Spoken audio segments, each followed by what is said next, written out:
Hey guys, Professor Bill, Comic Book University, and Web of Black Widow, issue number 4 of 5. That's right, penultimate, it's almost done. Look at this cover, man. Look at the colors on that. Look at the shine. God damn, that is poster worthy. And just like, it's telling a story. It's like, yeah, see all these purple arrows all over the place? See the purple bow I got? Uh-huh. Yeah, I took it from him. I'm about to take his butt down. Does that happen in the book? Yeah. There's also somebody else in this book who I think is a more important love affair for Black Widow. Anyway, let's get talking about who made this book, and then we'll talk a little bit about the book itself. We got writer Jody Houser, Stephen Mooney on art, color art Triona Farrell, and letters VC's Corey Petit. That beautiful cover is by Jung-Geun, and variant cover by Audrey Mock. I hope I didn't butcher those names too bad. Okay, so somebody's in town. And turns out this is actually one of the main operatives who was in charge of the Red Room. And Black Widow's like, yeah, I gotta go and I gotta find this girl first. Why?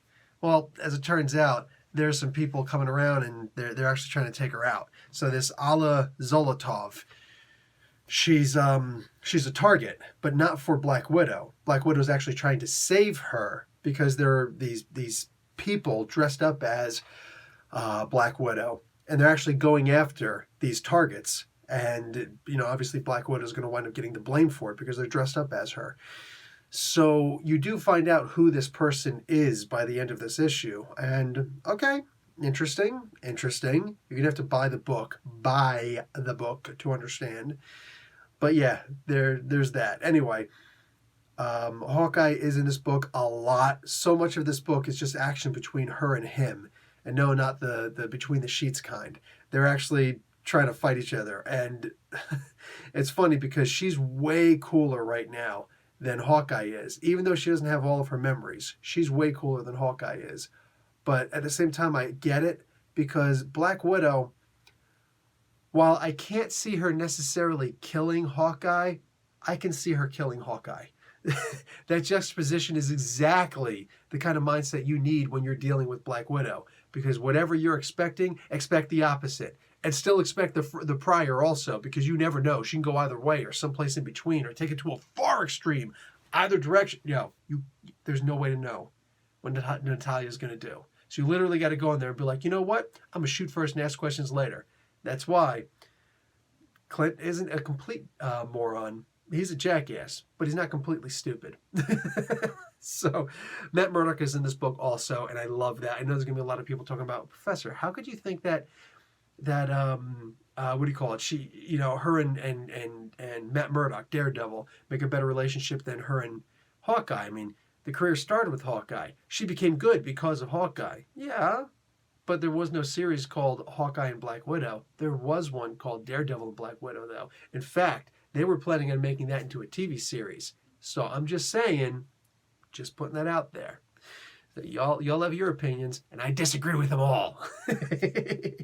This was a really fun book. This one picked it up a lot. There was no lull point in this book. There was no low point in this book. There was no moment where I was like, okay, could you move along with the story, please? No, because there was plenty of action peppered all throughout in key strategic places in the book. It almost felt like somebody had written up a battle plan for how to make this comic book. And it worked. I'm telling you right now, it worked. It was great. There was still a whole bunch of, cameo here. There was still there was still a story to tell. We're going to end this with the next issue. I'm a little bit sad at that, but it is what it is. Seeing Hawkeye in that particular uniform, and shoot, there was somebody else in a particular uniform also that kind of threw me off. And I forget what it was. Oh, darn it. Anyway, there's a couple things going on in this book where I'm just like, okay, clearly you are not paying attention to continuity and what's going on currently. It's cool. I get it. It's a 5-issue limited series. There's a chance that Jody Houser wrote this a year ago, and it's only just now getting out. You know what I'm saying? There's always these delays, and there's some times that we won't know about the delays, or I just won't know. Maybe you guys are all like, yeah, it was announced. This was delayed by a year. I don't know. Anyway, this is probably the best issue in the entire series so far. Because like the previous issue, I was like, yeah, I just don't really feel like reviewing this. I'll skim through it and then I'll post it in the Dookie Fat Stack reviews, right? In the bulk reviews, because I just wasn't feeling it. This one though, yeah, I was hooked immediately. This was a really good read. Anyway, guys, very enjoyable. Love the art. This cover, my peeps, that is poster worthy. And I'm out. Professor Bill, Comic Book University. Class dismissed.